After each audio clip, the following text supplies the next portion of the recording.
you could find out their stories too. Please look at the photographs.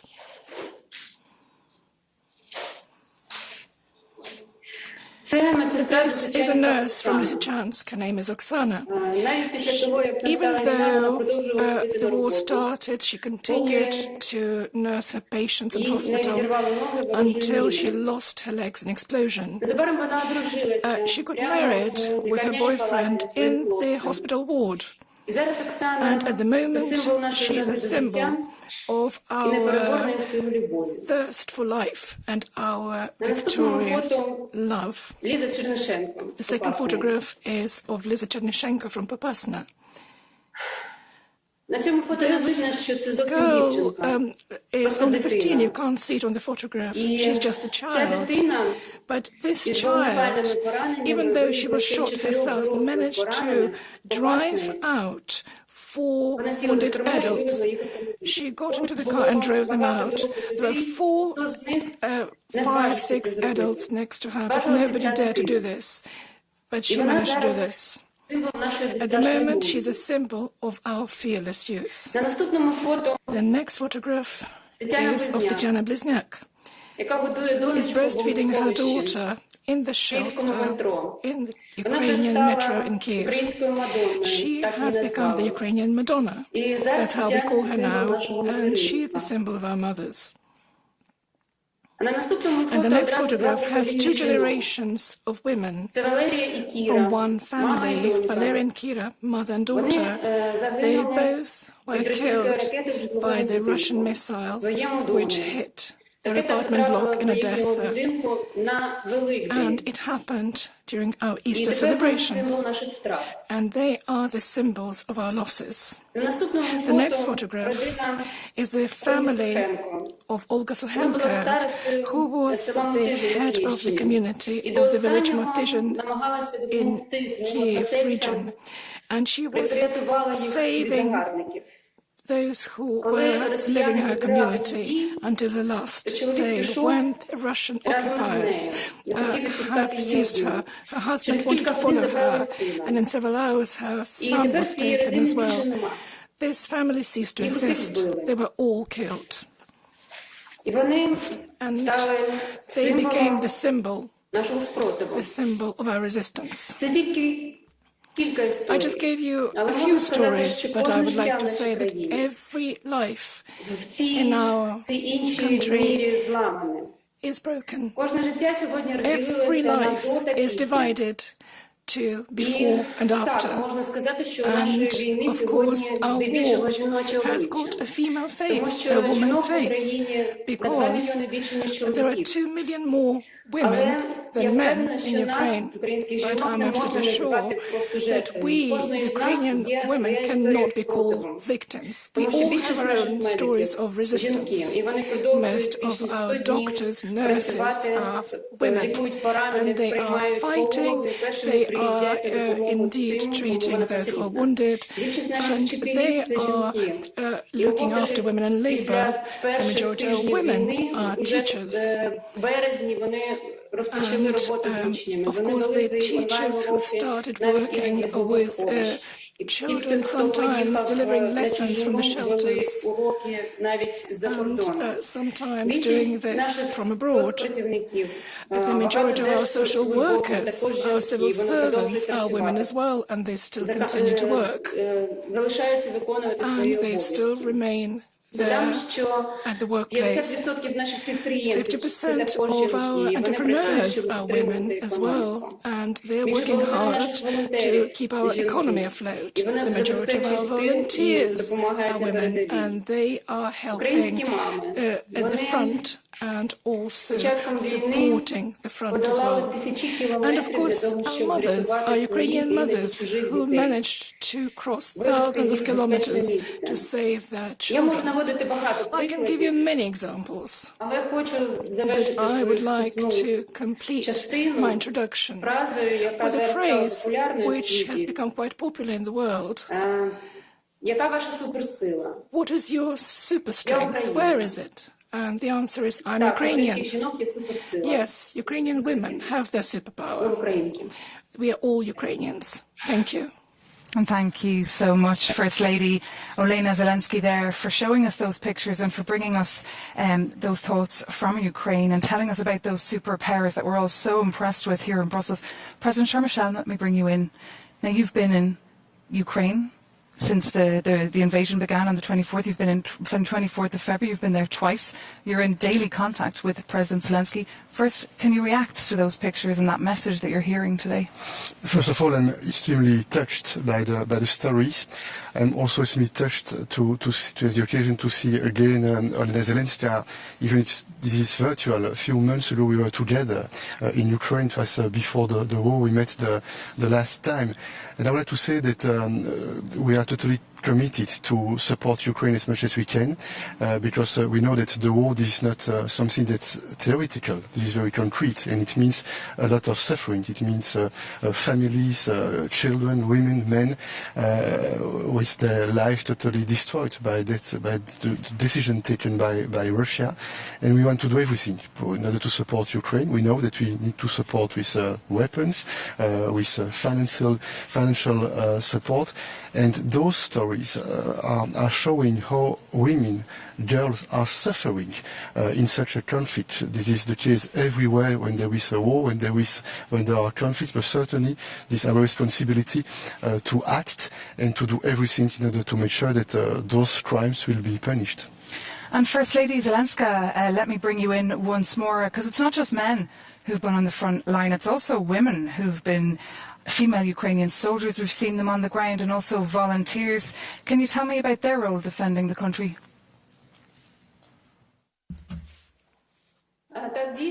Yes, indeed. When we talk about Ukrainian women, we have got an increasing number of women joining the Ukrainian army.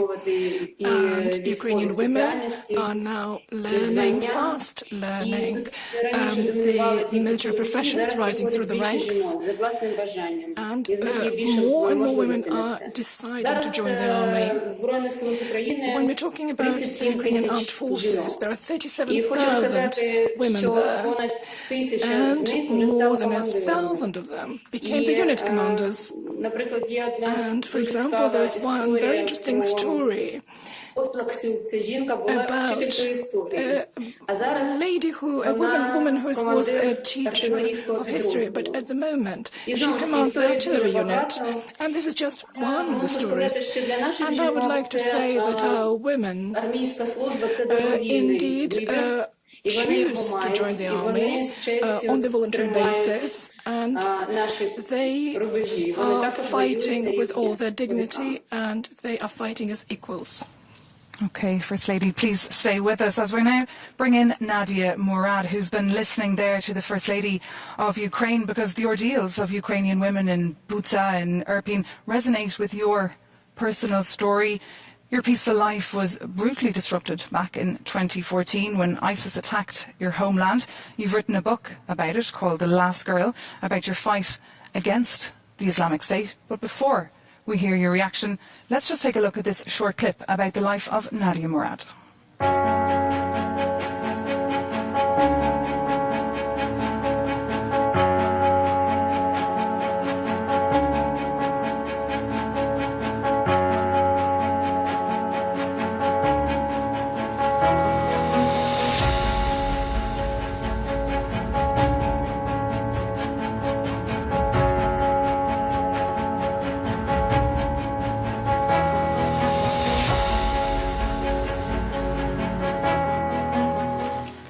Nadia Murad, you can relate to the issue of sexual violence and rape being used as a weapon against women, and it's happening now in Ukraine. We're in the 21st century and history keeps repeating itself.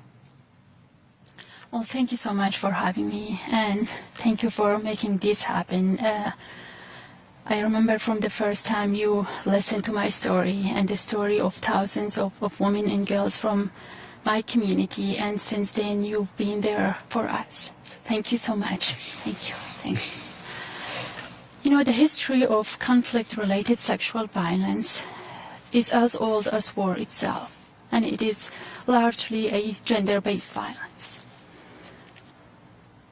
The women weave together so much of the fabric of our societies. But regimes like ISIS systematically use sexual violence against women to tear that social fabric of our communities from within. And too often we let them succeed, but what we see is that women and survivors are always fighting back, and we need to be there to support them and listen to them when they speak out about what they've been through. This pattern of sexual violence in conflict repeats itself over and over again because the root causes haven't changed. When we don't take gender equality and women's empowerment seriously in times of peace, it is no surprise that gender discrimination turns violent in times of war. Okay. Thank you so much. It's so great to have you and hear your story today and how you've turned your suffering into activism with Nadia Initiative, your work every day. Now, First Lady Madam Zelenska, stay with us as we bring in now the view from Georgia, because we know Georgians have been following the situation on the ground in Ukraine very carefully. You've been listening to the testimonial there. You've seen the pictures. What's your reaction? First of all, there are probably no words for these pictures or for the pictures that we have been seeing for 106 days in Ukraine. There are no words in front of this atrocious war that Russia has been carrying against a country that it pretended to be a brother country, or so close. And so the paradox is now evident that you don't do that if it's a close country and a close people. These are people that you have been killing every day, and among them women, and among them children. And what I want to say that Ukraine has now, we know that in conflicts women are the first victims, and we have had our share of conflicts in Georgia, 3 aggressions by Russia over the, and women have been the victims, and women have been refugees. But what I think that Ukraine is demonstrating these days is that women have ceased to be victims. They have taken their role, they have stood there resilient, and they are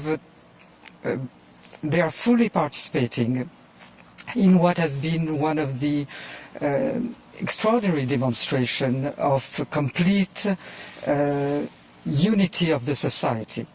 It's not a war that is led by men only, it's a war that is led by the entire Ukrainian nation that deserves our total admiration. Okay. And I want to convey that message to Mrs. Zelenska, the message of solidarity of all the Georgian women that I represent here. Thank you. Thank you for sending that message and for being with us. And Lady Zelenska is still with us, so I'd like to bring you in once more because we've been really struck here by the resilience and the courage of the Ukrainians and the Ukrainian women who stayed at home as their men, their brothers, their fathers, their loved ones, their husbands took off to the front line. Where does this resilience come from, and how can the international community help more? Thank you very much. I'll answer your question, but first of all, I would like to thank Salome for very kind words about Ukrainian women. And I would like to express my admiration to Nadia Murad, because I know her story very well. And indeed, Nadia, I would like to shake your hand, but unfortunately I am sitting far away from you. But I am thinking of that, and I'm sending you my best wishes. And perhaps I would like to share my words and my thoughts with you. Yesterday when I was preparing for this meeting, I was reading reading Nadia's book and reading about the atrocities against Yazidi women, about rape, about torture, and about murders, and suddenly I understand that I read this in Russian. I read this in the language of those who are doing the same to our Ukrainian women. And I was absolutely shocked because there is a lot of hypocrisy there, where you indeed are trying to talk about it, but at the same time you're trying to torture. And that shocked me, because there are all these lies and hypocrisy of our enemies. We're talking about the resilience of Ukrainian women. I would say yes, we are resilient. And we hope that our resilience will last for a while. But we have survived 106 days of war. We're all tired. And more than 7 million Ukrainians, mainly women, who had to leave Ukraine and take their children abroad. So I'm very grateful to all the countries of the European Union and other countries who received our people and our refugees. Poland has received half of them, which is quite a lot. And if you remember, we talked about the superpower of our women. And indeed, the secret of our superpower lies in that resilience, because only now the world sees our women the way they are. And of course, there were old stereotypes which existed. Perhaps we didn't talk about our resilience, we didn't talk about the brand of the Ukrainian nation. But if you would have asked me before the war, what is Ukrainian woman about? I would have told you Ukrainian woman is multitasking, she's very active, very opinionated, she can do a lot, she can develop a career, she is fashionable, she's bringing up her children. And the Ukrainian woman is as independent as Ukraine itself. But of course, Ukrainian women need support and motivation, especially in the difficult times. So I always ask assistance for our women, those who are not in Ukraine at the moment. How can you help them? First of all, perhaps it's easier to help them to adapt to their temporary stay abroad. We are not just talking about the places where they could work, where they could send their children to kindergartens, but also the programs of women's development, so that they can understand that and feel themselves self-sufficient, so that they would feel that they could go home as self-sufficient women as soon as they indeed can do so. And Ukrainian women don't just need this social economic support, but also they have to have access to Ukrainian thought, to Ukrainian word, to Ukrainian literature and culture. Therefore, I support the project of printing the books in Ukrainian abroad, so that they could be given to those who are temporarily abroad. So if you ask about assistance, indeed, the assistance can be given anywhere. Even a tiny step, tiny support, message of support will be very gratefully received. Thank you. Okay. First Lady, Madam Zelensky, thank you so much.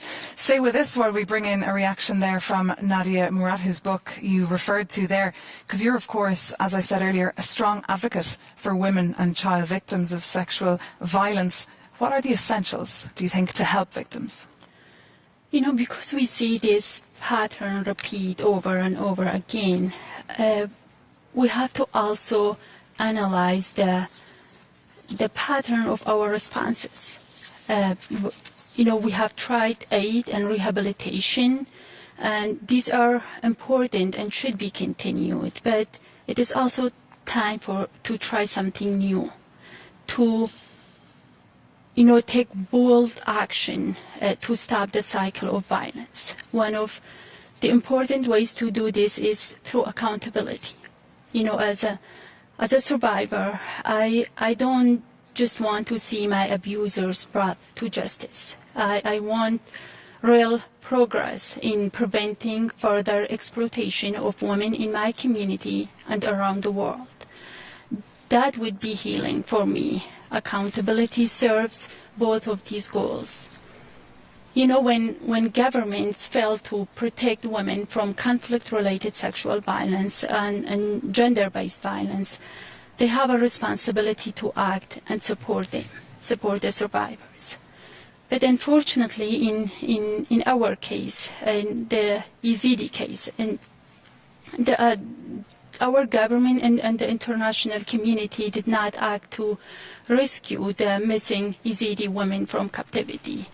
And ISIS took more than 6,500 women and children into sexual slavery. This August, it will mark the 8th anniversary of the Yazidi genocide, while thousands of Yazidi families are still waiting for their loved one to be returned. The 2,800 women and children that are still missing in captivity, including my niece, my nephew, and my sister-in-law, their family are just waiting. And the thousands of other survivors who have escaped from captivity, they did it on their own. They ran from captivity, but they were not able, even after that, to receive any support or justice. Thousands of them are being stuck in IDP camps, in displaced camps, and when they don't have access to any basic services. Thousands of them have returned to Sinjar when they are struggling again to access education, healthcare, and other basic services. So it's really important that we remember that we haven't done enough in the past for other survivors to make sure that this is not happening right now in Ukraine. And I have heard from so many people that close to 90% of Ukrainian people, they are ready to go back to Ukraine when the war is over. And I remember the same thing happened with the Yazidi community. 8 years ago, more than 400,000 people were forced to flee their homes in Sinjar. And 8 years later, the majority of them were ready to go back, and they were hoping that they can go back and rebuild their lives and not letting ISIS to accomplish their goals. But no one was there to help them and tell them that they can go back and they have the right to go back and provide support for them. And I am worried that something will happen to people of Ukraine that are willing to go back, but then we failed to help them. We failed to protect them at the beginning, but then we failed to help them to go back and rebuild their lives. Okay, and that's something, of course, President Saloma Zurabishvili, that you're looking at as well in Georgia. It's your close neighbour in Ukraine. As you mentioned earlier, there are parts of Georgia that are occupied by Russia. Are women there feeling worried? And is there a feeling in Georgia that you could be next? Well, that's a question that is always asked. And of course, once you have gone through one Russian aggression, my family is a result of the first Russian occupation, Soviet occupation at that time, and then it continued, you can never say never. You can never say that 40 kilometers away from the Georgian capital you have the Russian soldiers. So it's a very clear threat that is amplified by the announcements of referendum on annexion, as in Crimea, and then it's taken out, but it might return tomorrow. So the threat is there, but what I want to say here in this building is that the threat is for everyone. It's not only for Georgia, it's for all the countries of Europe. What has not been done at the time of Crimea, what has not been done at the time of the Russian aggression against Georgia is something that has to be done now. And part of it is done, which is that the European Union, the European leaders, have now recognized what is the real face of Russia, what are the real aims of Russia. But then another step has to be done. It's to answer to Russia. And the answer is only one. It's the European Union. It's integrating, the answer is only one, integration. it's the European Union. Thank you so much. It's been so interesting to get your perspective there from Georgia. Thank you so much, President Michel. And of course, this is a topic that's occupying your mind and all the EU summits lately. But just remind our viewers why you have brought all these inspiring women here today for this Women in Conflicts event. I remember a few years ago my first meeting with Dr. Mukwege. I had the occasion to pay a visit to the hospital of Penzi in DRC, and I was extremely touched by the stories of those women and girls victims of rapes in DRC. And then we had the occasion to meet with Nadia. And again, I was extremely touched and moved, and also because I felt that Nadia decided to transcend something that's extremely horrible, painful, in something which is very positive and future-oriented. The idea to advocate and to be a strong activist for a fairer world with gender equality as a main goal. And this is the foundation of the European Union's project, this idea that we must do everything in order to support the human dignity and the principle of equality amongst the human beings. And that's why I thought that we must be vocal and we must give the occasion to Nadia and to Olena Zelenska and to others to speak and to be vocal. It's not possible not to listen. And we feel extremely humble, but we feel also extremely committed to act, not only to speak, to act in order to better prevent and to make sure that there will be accountability. Okay, and hopefully for the next event, or the next edition of Women in Conflicts, we'll have the First Lady of Ukraine here physically so she can shake all your hands. That would be very nice. And just one last question to you, First Lady, because we're talking, of course, about the future of Ukraine, about rebuilding your country, and I wanted to ask you about the role of women in doing so. Well, of course, first of all, we can see that Ukrainian women are returning because we can't rebuild the country, rebuild your home if you're not at home. And we feel that the fully fledged rebuilding of Ukraine is only possible when we renew the human capital. That's why we are talking about the reunification of families. We are talking about the trauma healing, including psychological trauma, and we have a lot to do.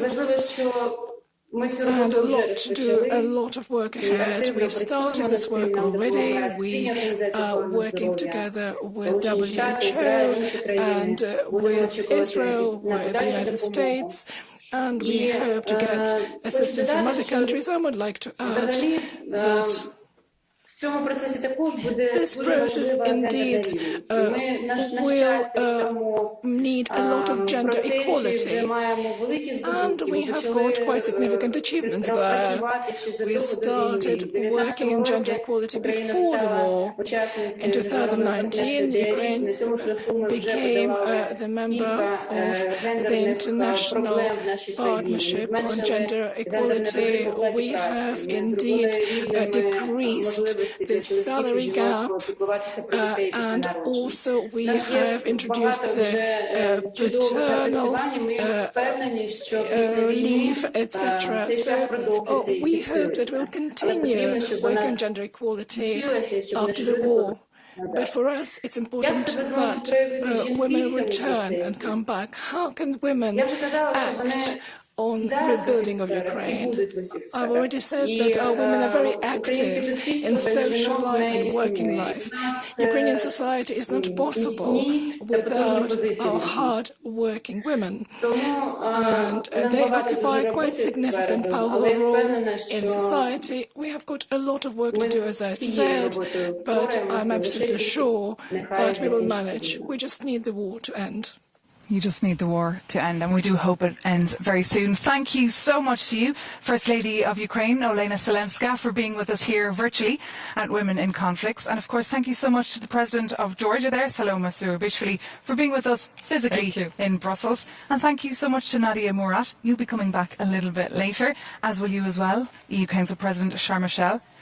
But now, it's time to move on to the next segment. Take a look.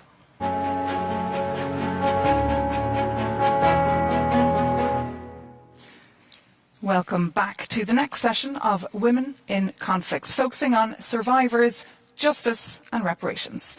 Now, to set the scene for this part of the event, let's first take a listen to one of the hosts of the event. That's the Nobel Peace Prize laureate and DRC-based gynecologist who's been working for the last 20 years helping victims of sexual violence. That's Dr. Denis Mukwege.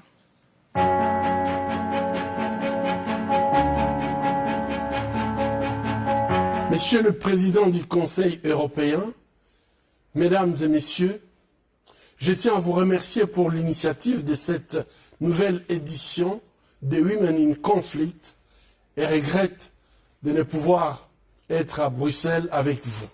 Nous tenons à saluer votre détermination à maintenir cette question cruciale à l'agenda politique de l'Union européenne et de ses États membres, car nous le constatons à chaque période de crise et de conflit, à l'instar de la situation actuelle en Ukraine, les femmes et les enfants sont les premières victimes de la violence décidée entre les hommes, et malgré une prise de conscience récente de la gravité de ces crimes, le viol et les violences sexuelles continuent d'être commis en pleine impunité comme méthode de guerre et comme stratégie de terreur à travers le monde, et les réponses adéquates aux besoins des survivantes font le plus souvent défaut. Notre message ce jour est simple. Les survivantes n'attendent pas la réaffirmation de la préoccupation des décideurs et des responsables politiques, ni la réitération d'engagements déjà maintes fois exprimés. Elles attendent la traduction de ces engagements en action et en résultat concret et l'établissement d'une ligne rouge contre l'utilisation de violences sexuelles dans le conflit. Dr. Denis Mukwege there, who we'll be hearing from a little bit later once again. But for now, I'm joined by Grace Akan, a social worker by trade and the co-founder of Women's Advocacy Network Uganda. Now, Grace, you're here with us today because you are also the author of Not Yet Sunset. That's a story of the survival and perseverance in LRA captivity. The LRA, of course, being the Lord Resistance Army. That's a Ugandan rebel group. Thank you so much for being with us. It's a pleasure. And joining us this afternoon from Ukraine is the Prosecutor General of Ukraine, Irina Venediktova, a legal advisor to President Zelensky since 2018.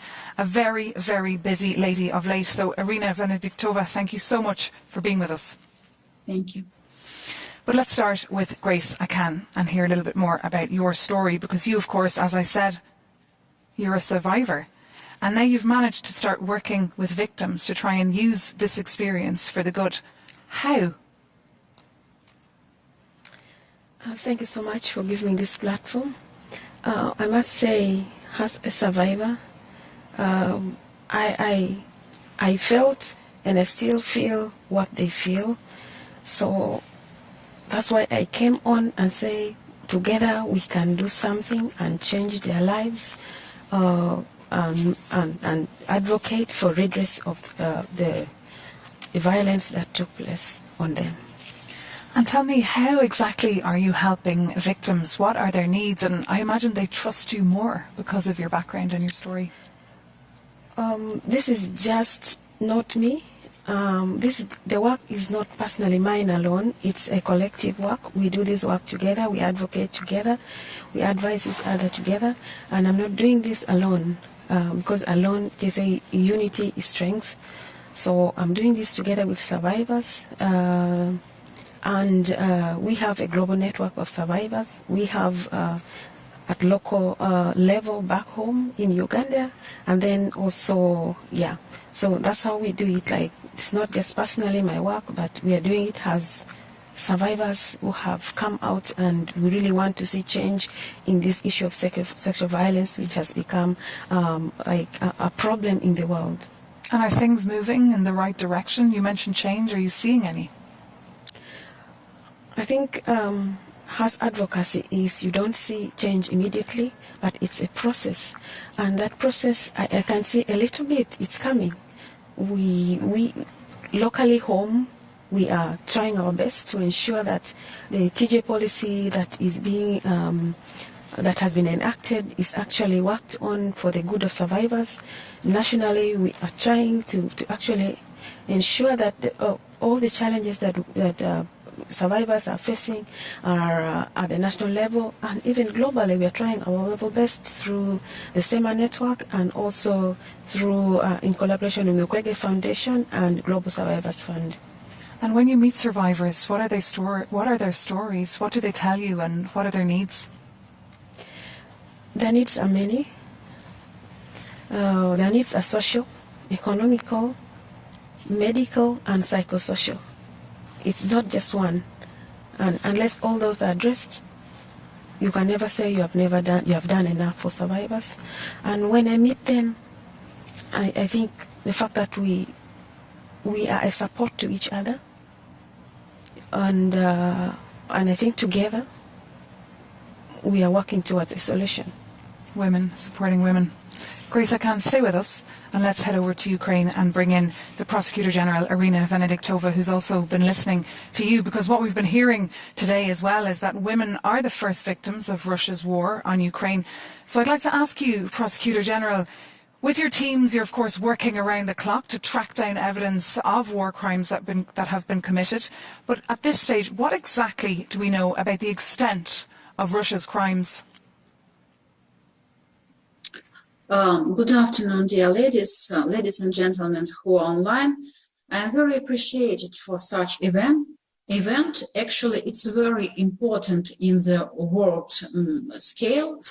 When we hear such speeches, and I now will speak again about what we have on the ground of Ukraine, it's very important for preventing such aggression and to protect people who are under this aggression. That's why I thank you, I appreciate it very much for giving me the floor, and that you do such events.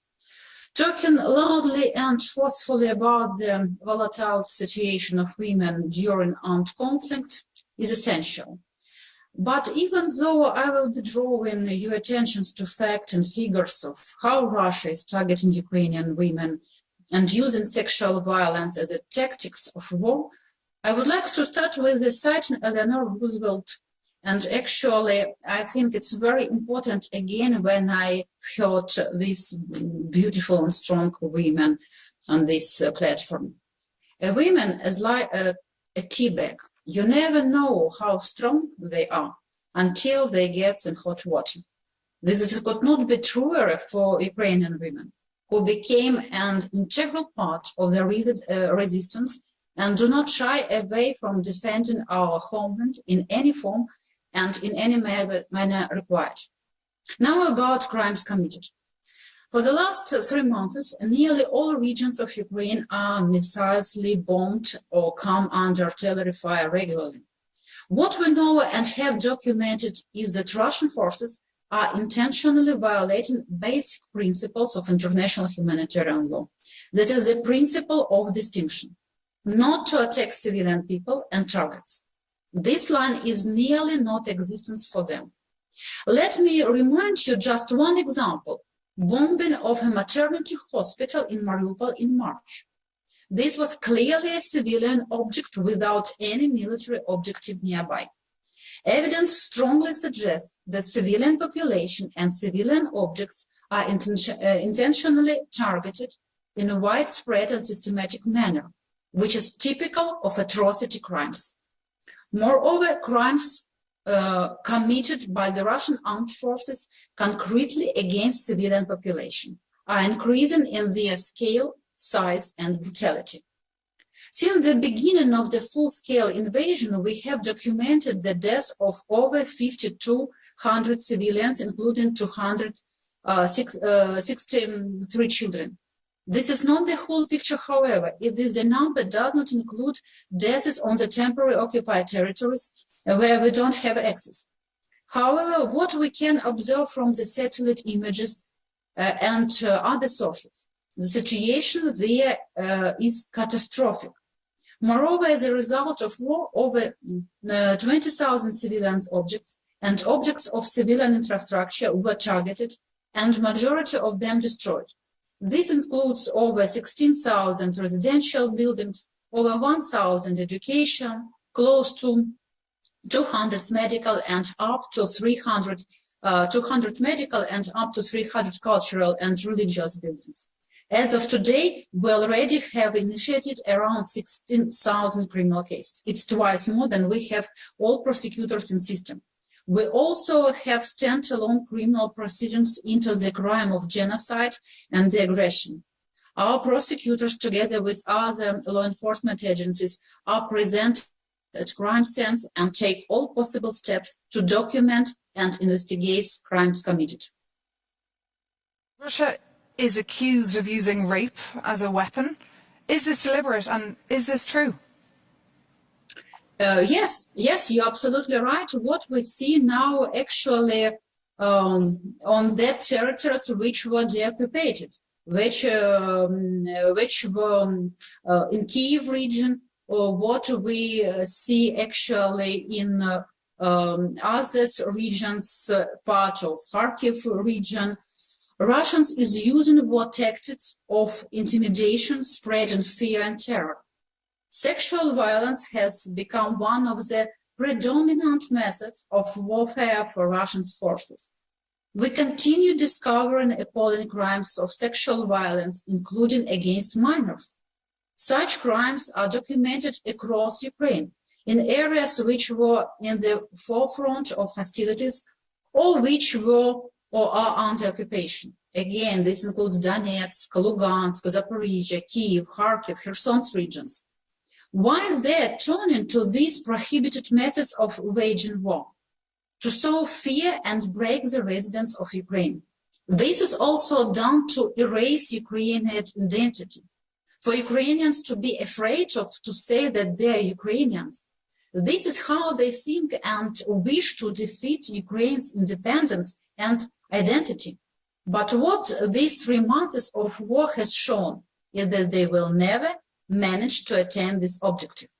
However, I can say what they will achieve with the activities. They will be brought to justice before independent and impartial courts for each and every crime they committed, and justice will be sought for victims, their families, and the whole Ukraine.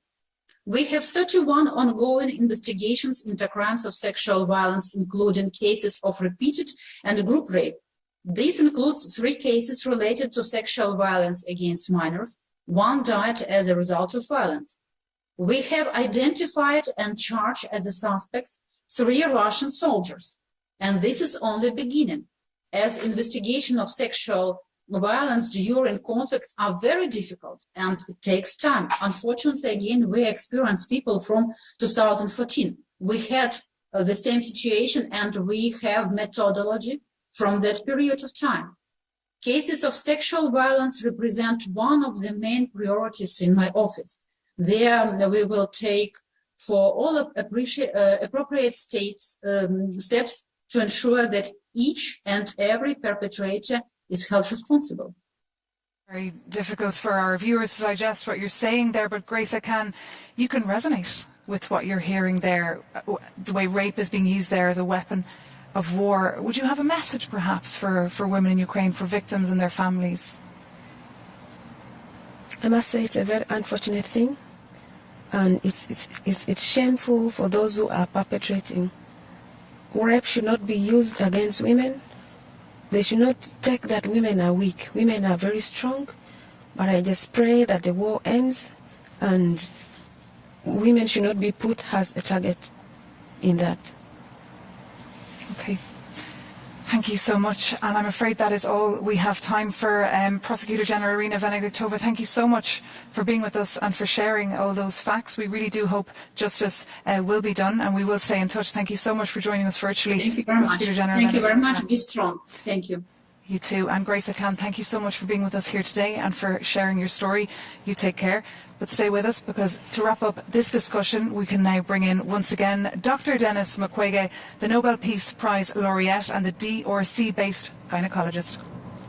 Mesdames et messieurs, voici plus de 20 ans que nous traitons à Panzi, à l'est de la République démocratique du Congo, les conséquences de ces crimes abjects auprès de nos patientes. Pour répondre au mieux aux besoins des victimes, nous avons progressivement mis en place une stratégie de prise en charge reposant sur 4 piliers: médical, psychologique, socio-économique et juridique. Ces modèles holistiques centrés sur la personne se cristallisent dans un guichet unique appelé One Stop Center, au sein duquel la victime de violences sexuelles peut trouver au même endroit des réponses appropriées à l'ensemble de ses besoins. Quel est le fruit de notre expérience? Face aux violences physiques et psychologiques, nous avons développé des méthodes avancées de chirurgie, de réparation génitale et de prise en charge des traumatismes. Face à l'exclusion et à la stigmatisation, nous accompagnons nos patientes dans des projets de formation et de réinsertion socio-économique qui bien souvent permettent de les rendre autonomes et de transformer leurs souffrances en force pour que les victimes d'hier deviennent les actrices du changement de demain. Mesdames et messieurs, la soif de dignité des victimes ayant récupéré sur le plan physique, mental et social nous a poussés à les accompagner sur le chemin de la justice qui, malheureusement, reste le maillon faible de la prise en charge. Pourquoi? Car il s'agit de la responsabilité des États. Tous les autres piliers ont progressé grâce à la détermination de la société civile.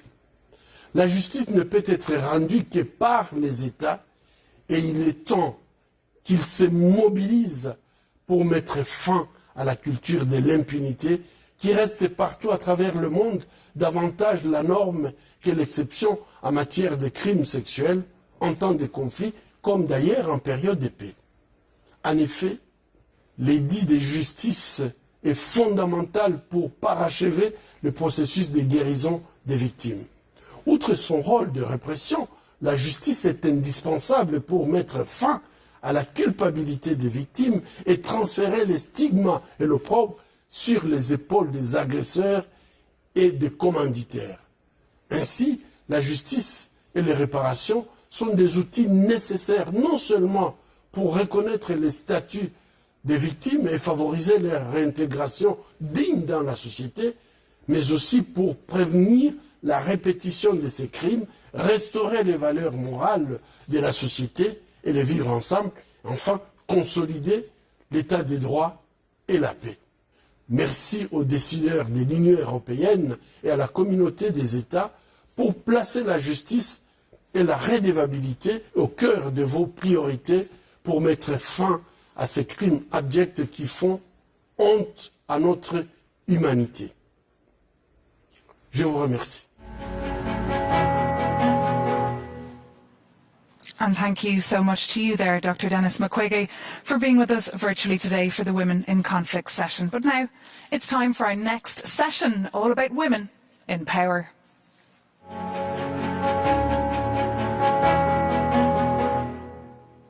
Welcome back to this next session, which, as I said, is focused on women in power, but precisely women in power when things are tough, and women's leadership, of course, in times of crisis.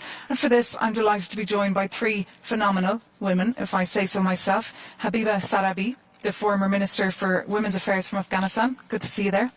Thank you very much. We met already in the European Parliament of the Afghani Women's Day, so good to see you again. Yes.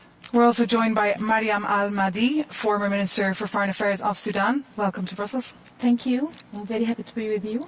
And we're also joined by Ola Stefanishina, that's of course the Ukrainian Deputy Prime Minister for European and Euro-Atlantic integration. Thank you also for being with us.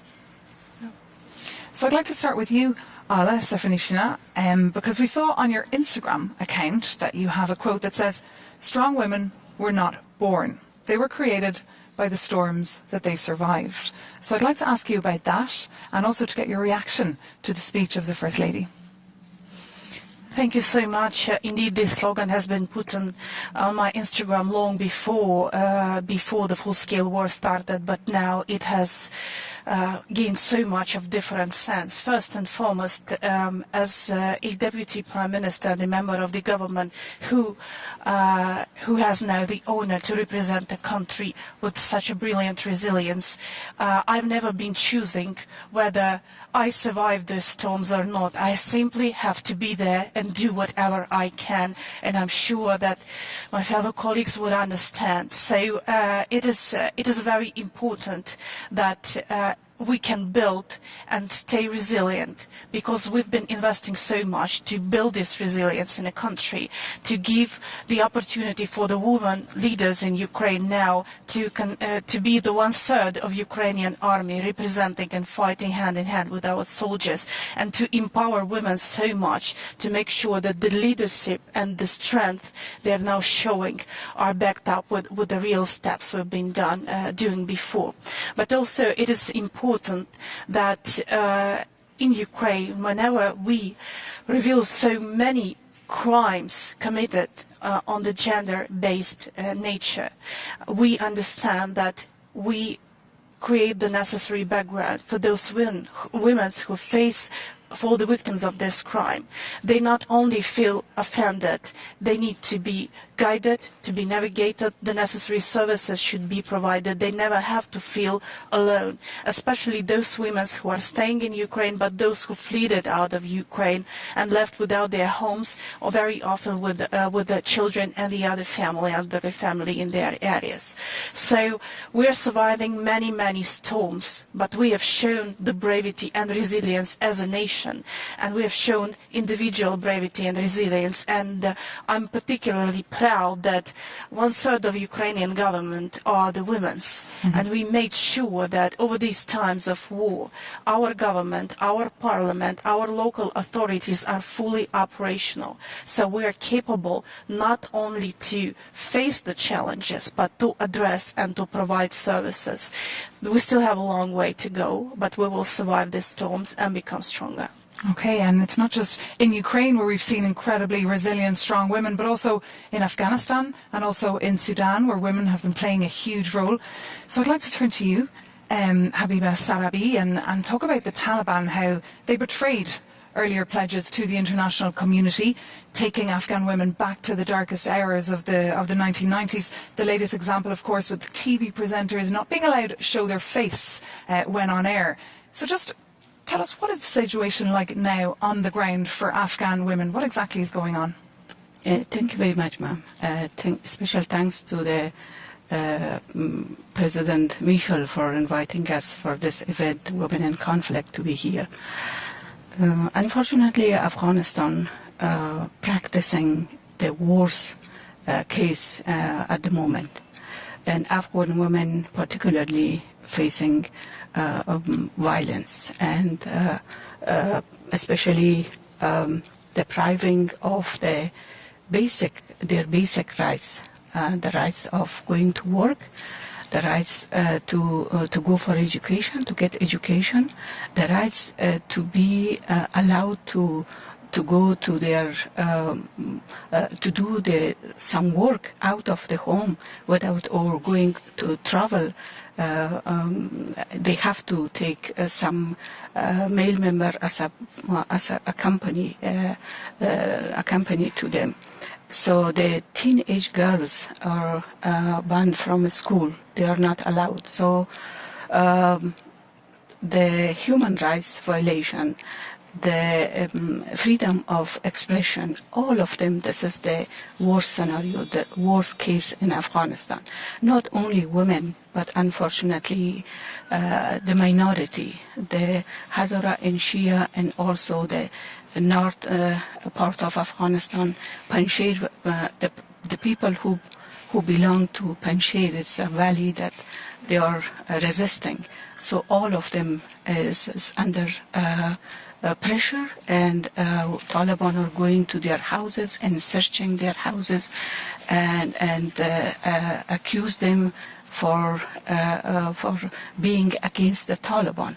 So the situation is one of the worst in the world at this moment in Afghanistan.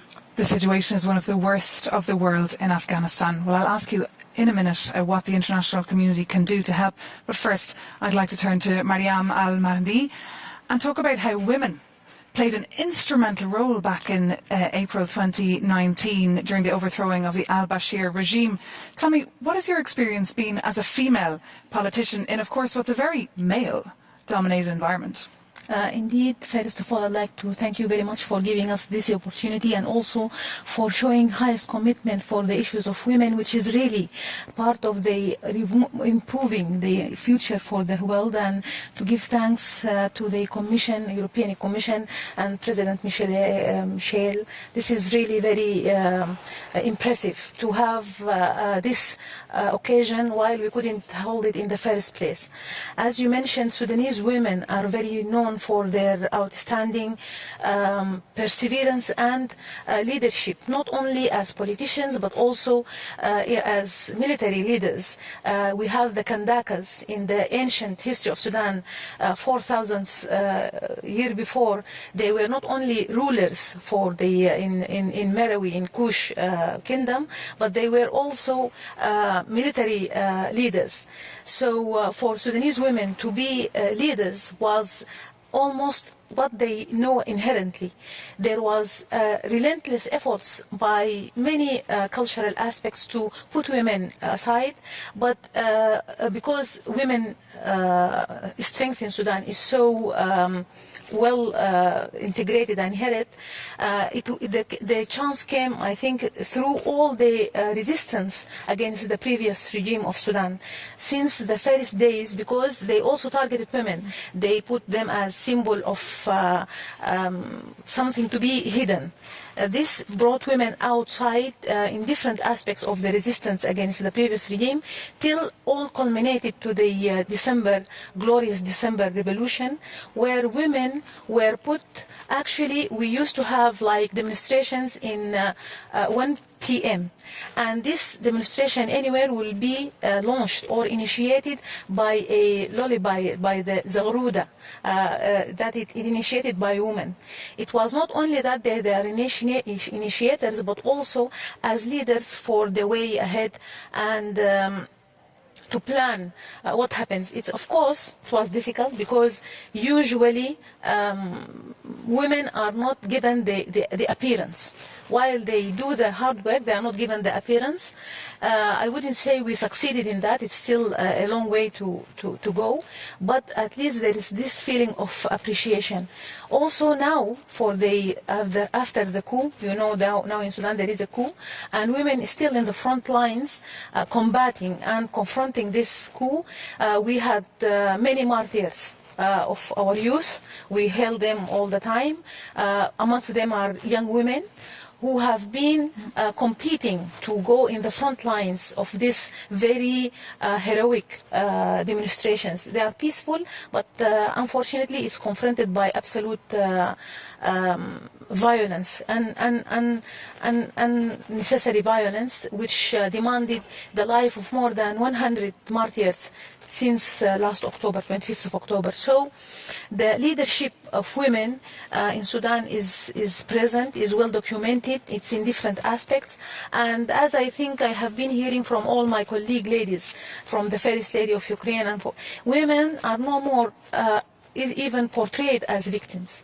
This suffering is putting them in the front line, is giving them a new way to express their leadership, which was all the time in the private.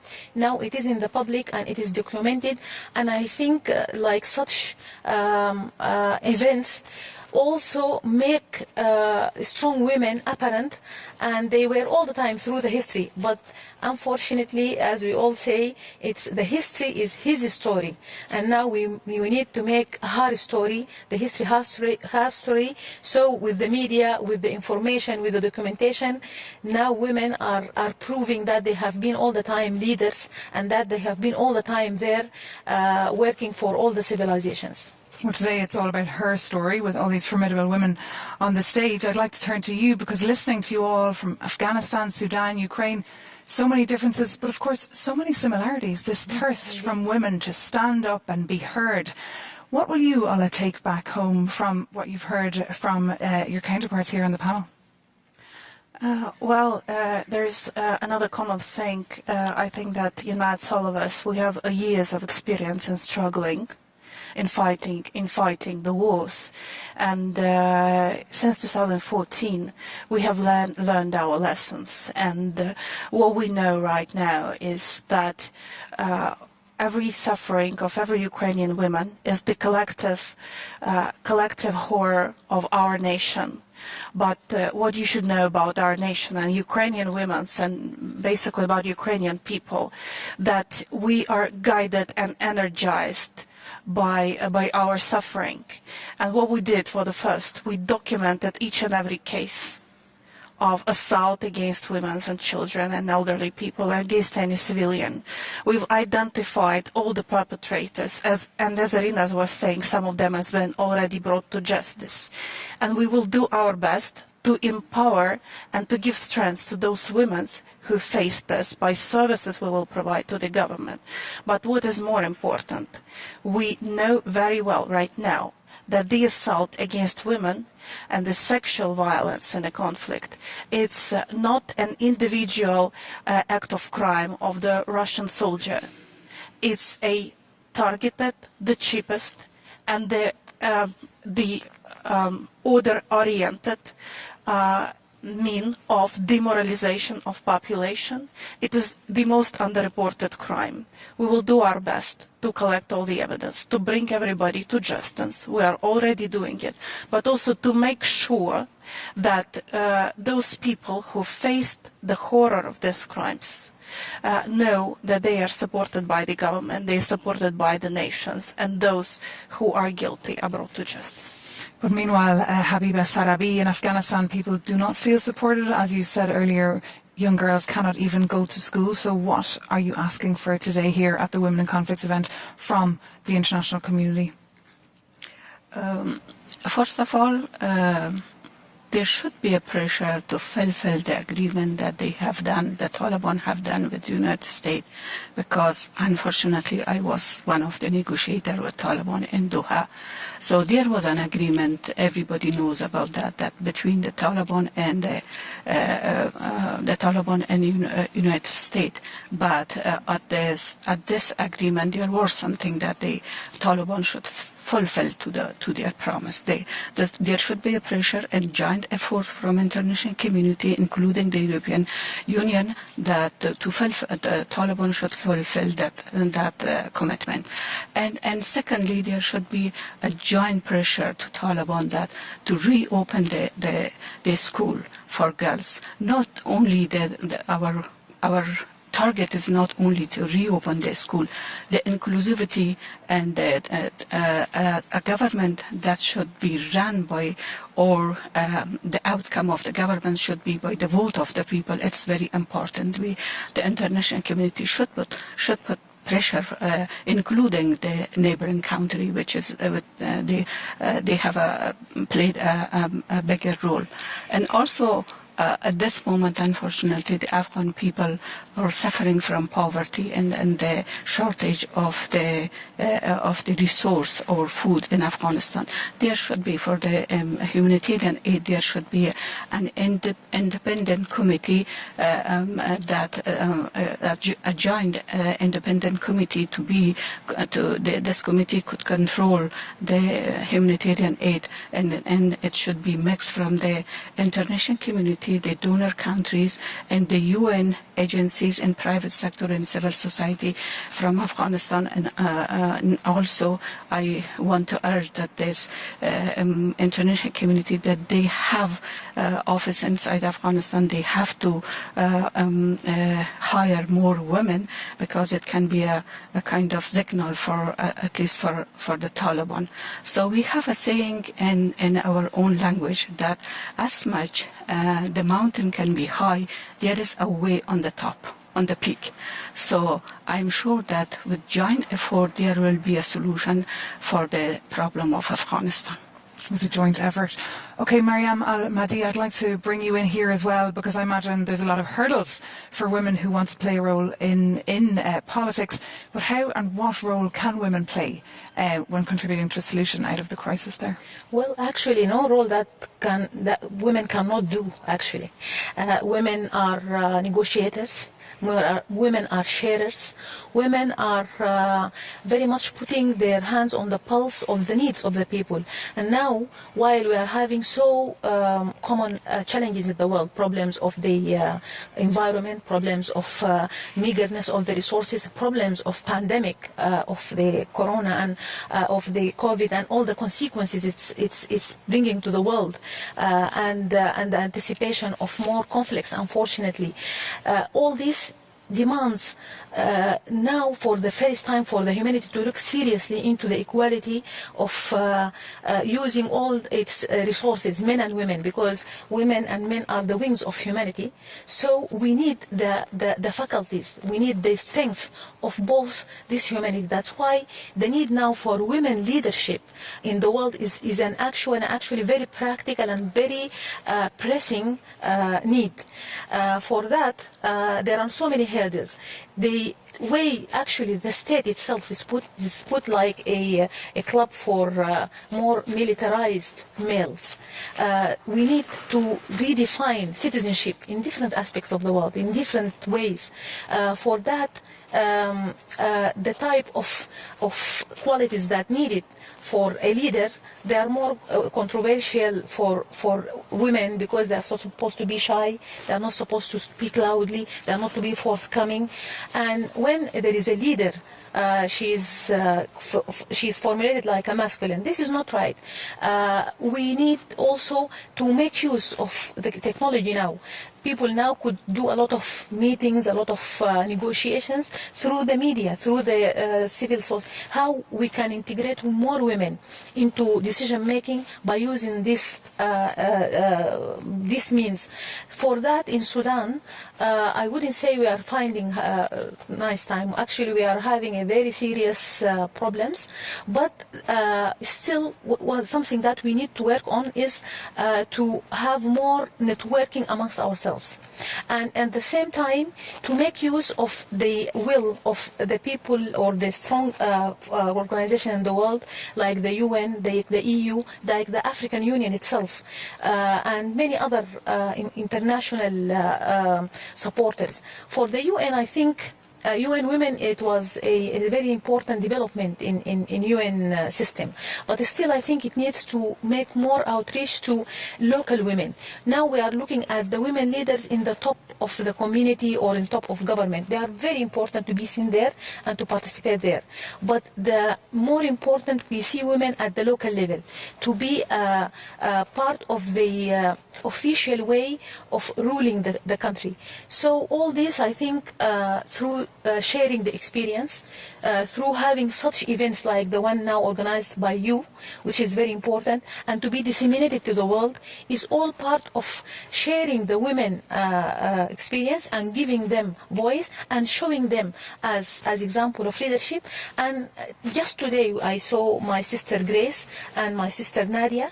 They are not victims. They are now leading the world through their suffering to lead the others. This we need to share more and to host them in Sudan and to present, like many of our ladies we have the conflict, the most famous, unfortunately, and disgracefully we talk about it in Darfur, which there is after the peace there is some regression, serious regression now in the Nuba Mountains, in different parts of Sudan.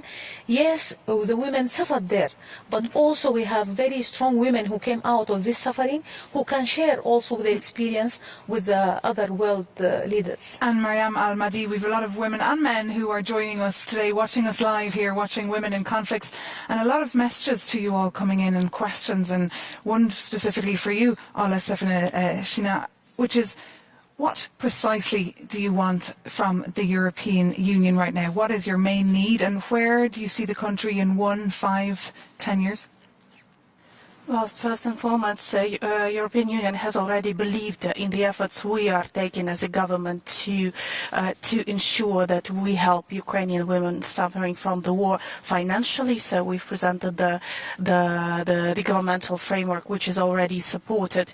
But I think that without going into many details, to make sure that we can plan our country bright and free in 5 to 10 years. We have to end the war.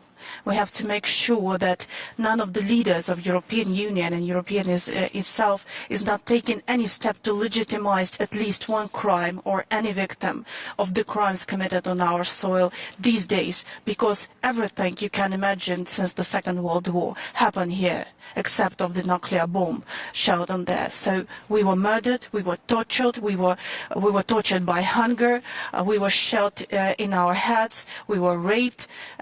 More than hundreds of children already died just because of the bombings and shellings. Nothing should be legitimized. But you should never doubt, and I'm sure that President Michel knows it very well, that Ukraine is like a Lego. We have little of details, but we can always build everything from the scratch.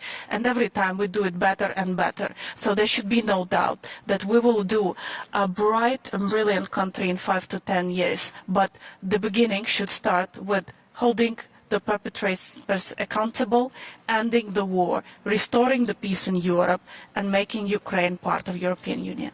Okay. Ola Stefana Shina, Ukrainian Deputy Prime Minister for European and Euro-Atlantic Integration. Thank you so much. Also Mariam Al-Mahdi, former Minister for Foreign Affairs in Sudan. Thank you. And Habiba Sarabi, former Minister for Women Affairs from Afghanistan. Thank you so much to the three of you. It's been incredible to hear your stories from 3 different continents, but you've so much in common, that women are not just victims, they're strong and they've got so many superpowers. Absolutely. So thank you so much for being with us. And you stay with us, because coming up is our next and final session, which is all about the future. What can come out of this discussion, Women in Conflicts?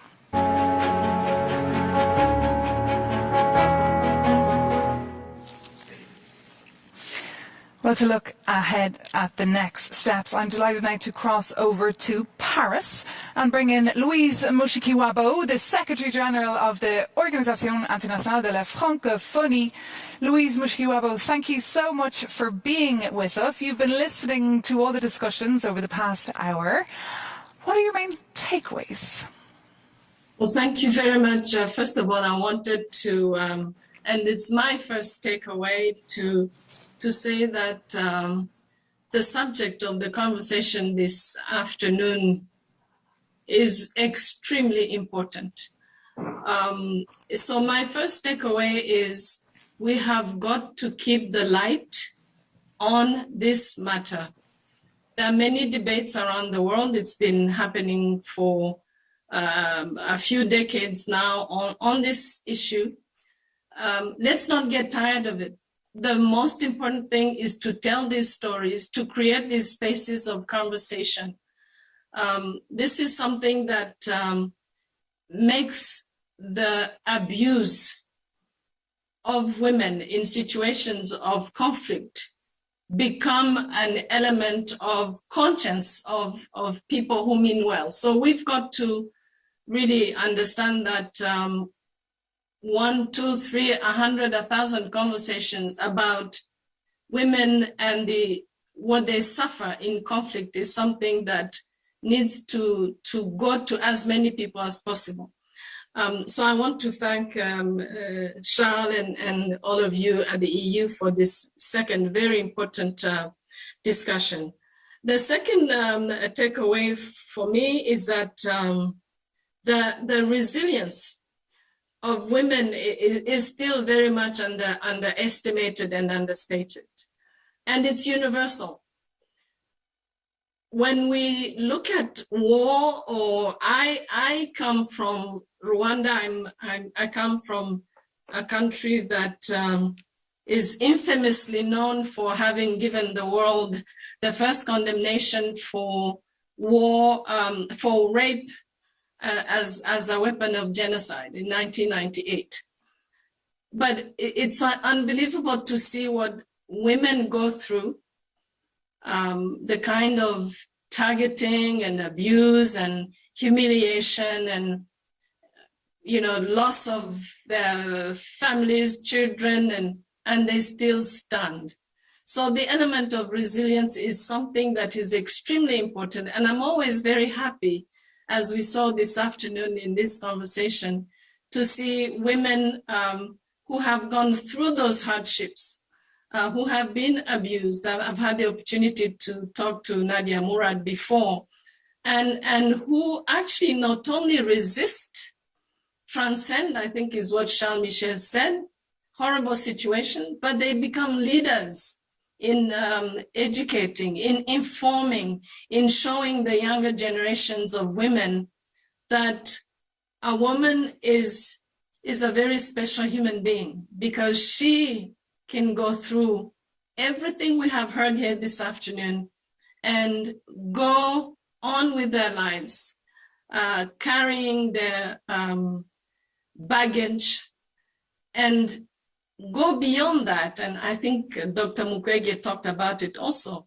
and be leaders. The lady we saw from Uganda, these are people who deserve recognition beyond what we usually hear and what we say.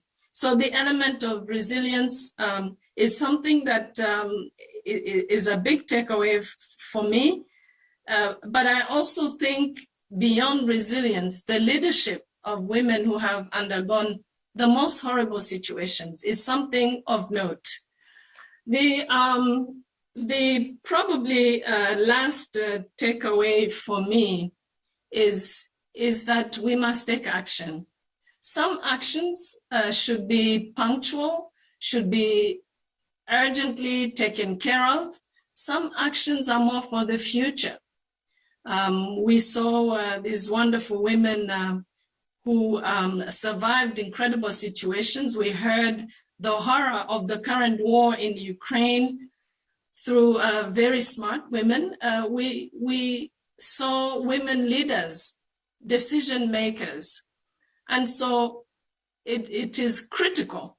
And my own organization, La Francophonie, is very much involved in our work on equality and promotion of women, very much involved in making sure that the young girl is educated.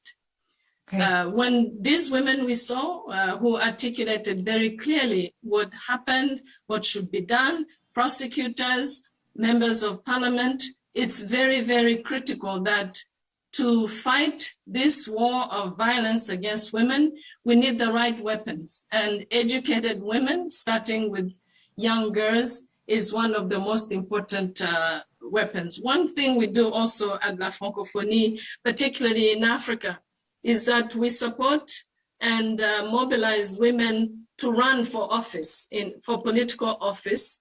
We train women in conflict mediation. These are some of the things that can be done, but again, for me, the scourge is universal, the strength and the resilience is universal, and we still have a long way to go. Thank you. And thank you. We do indeed have still a long way to go, but thank you so much, Louise Mushikiwabo there, the Secretary General of the Organisation Internationale de la Francophonie. Thank you so much for being with us and for joining us from Paris. And as Louise Mushikiwabo said there, we need to act. And for that, I'm joined now once again by the European Council President, Charles Michel. And we're also joined once again by Nadia Murad, a Nobel Peace Prize laureate and UNODC Goodwill Ambassador. So we need to act, and I believe you do plan on acting. I believe there's a declaration that will be coming out of this event. Tell us more. No, thank you. And it was great to listen to Louise, and I fully share on what she said, because indeed I think it's very important. On the one hand, to ask ourselves the question, which kind of societies do we want for the future?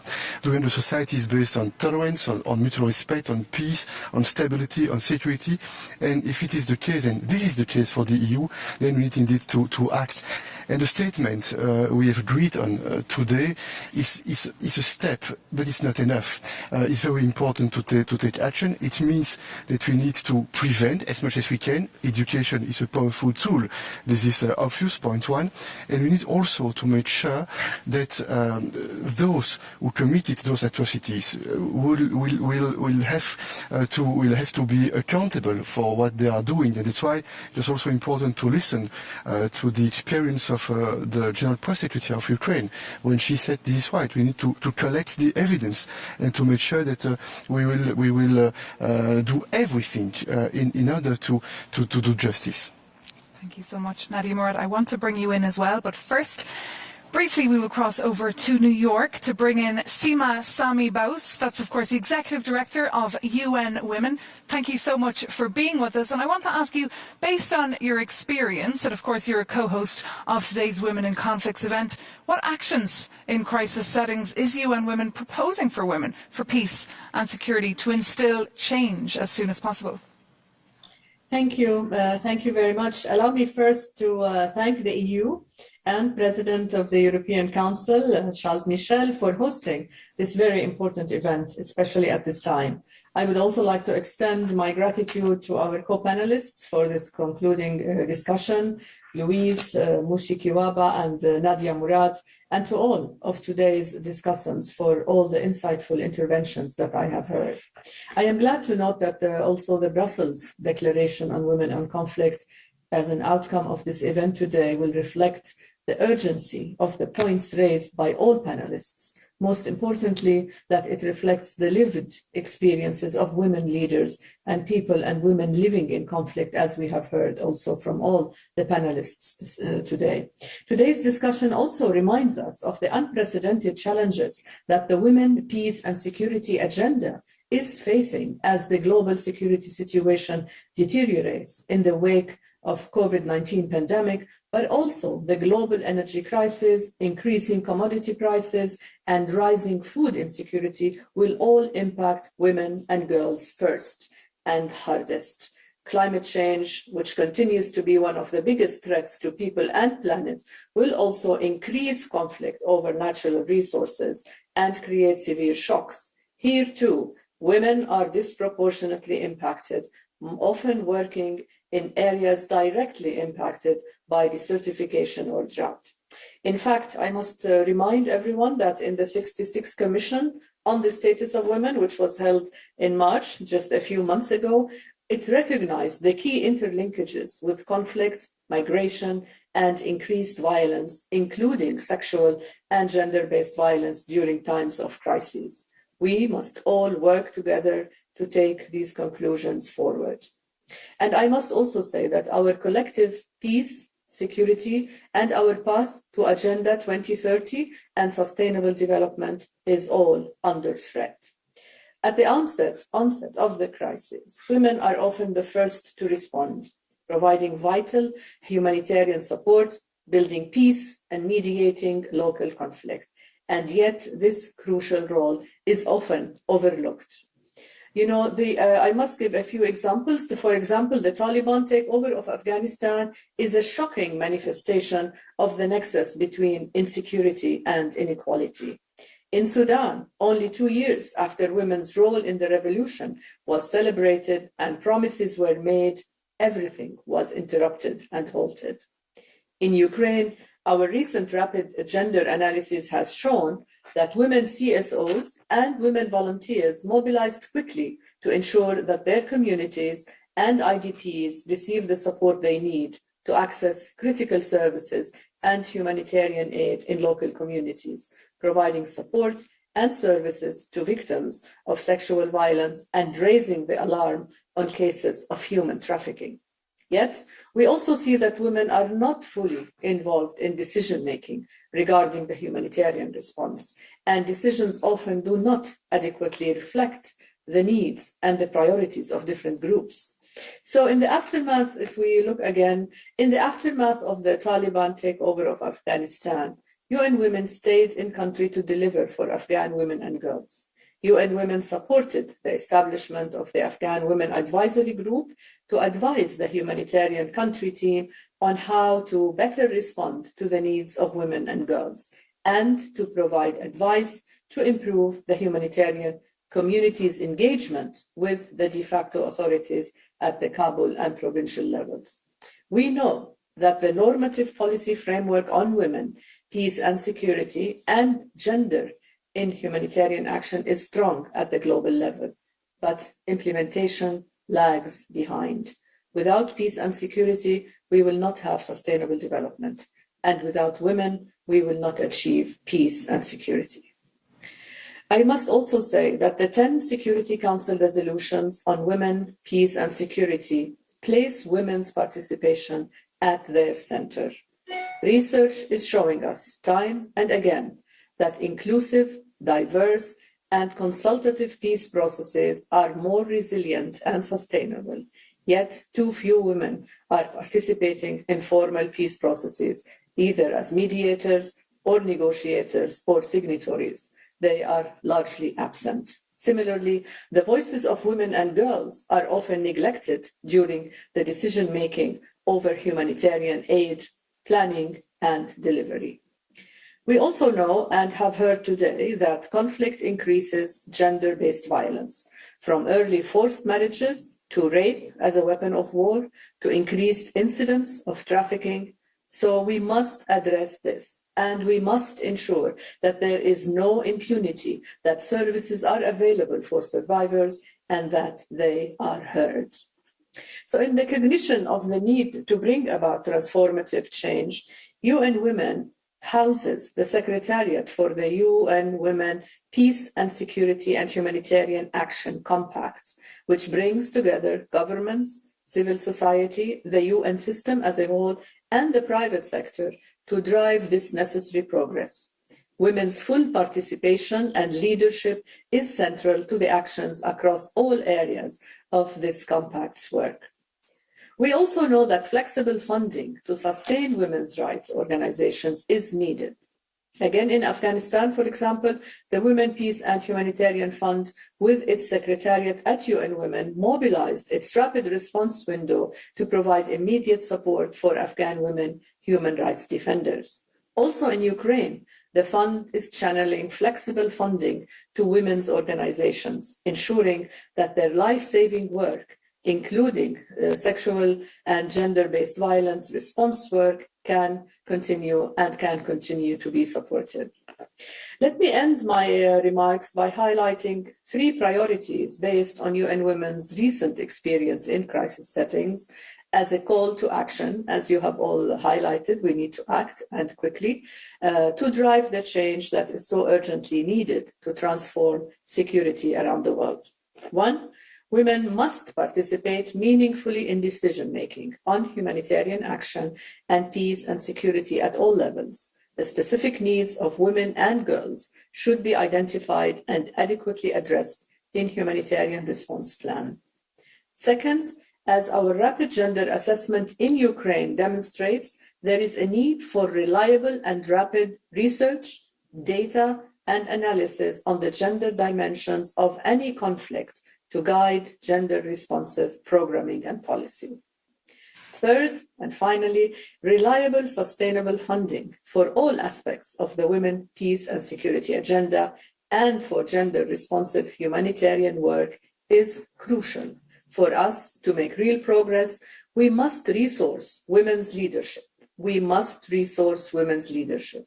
And to consolidate those gains, we must ensure that those resources are sustainable and reliable. And I thank you very much.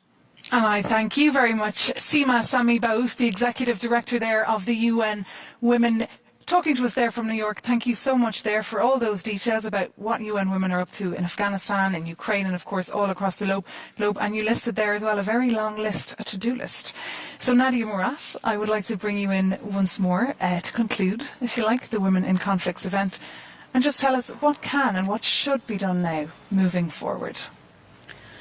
You know, it is so important to acknowledge the contribution survivors make. None of us would be here without the bravery, honesty, and insights from thousands of survivors all over the world.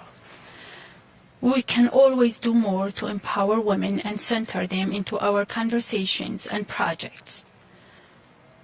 And, you know, reparations are important. Reparations are a powerful tool of justice. They provide much deserved recognition and restitutions for survivors, and they also empower survivors with choices for, you know, about how to heal and rebuild their lives. And that is the reason Dr. McQuagan and I have founded the Global Survivors Fund, to provide interim reparations to survivors.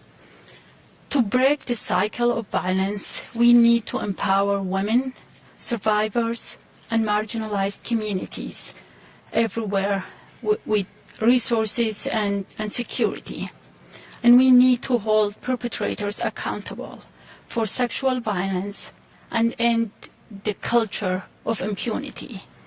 And this is our, you know, this is our core mission at Nadia's initiative, to empower women and give them socioeconomic independence. We have to address gender equality as a critical issue of peace and stability, and we have to mainstream gender into conflict prevention, response, and peace building as well, so that we prevent and not just respond to sexual violence.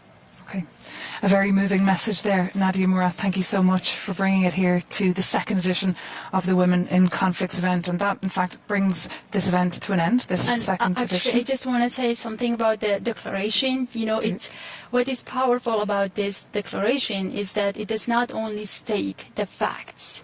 Naming and recognizing the problem is so important.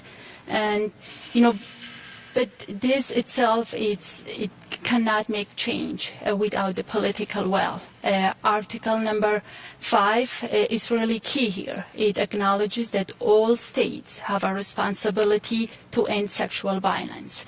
And Articles 6 and 16 lay out the important steps for how to do that. Because we need action. We can't just, you know, give words to survivors. And I wanted to, you know, tell everyone here that I want to convey that our work is not done when we leave here today. It is not done when we sign onto this documentation. We have to write these words into laws and projects, and we need to live them.